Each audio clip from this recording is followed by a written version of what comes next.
Les addictions peuvent avoir une place très importante en entreprise parce qu'une personne qui est addicte, son comportement va avoir une incidence sur ses équipes et donc aussi sur l'entreprise. Donc ça peut être le rôle de la société de tendre la main à son salarié pour l'aider à trouver une porte de sortie de ses addictions et par ricochet avoir un impact positif sur son entreprise.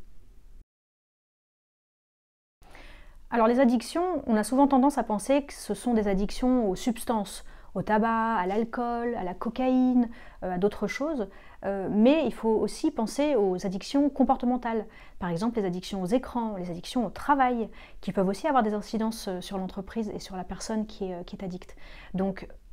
ce qu'on vous propose, c'est justement d'accompagner ces personnes-là qui ont une addiction soit physique, soit comportementale, ou les deux, à trouver justement des pistes pour s'en sortir. Aux ateliers durables, nous avons une approche spécifique qui est de donner de l'autonomie aux personnes qu'on accompagne. Donc d'abord en leur expliquant comment fonctionnent les addictions, quels sont les mécanismes en jeu, et ensuite en leur proposant un accompagnement personnalisé, en groupe ou individuel, mais qui soit toujours au plus près de leurs attentes, de leurs projets et de leur profil.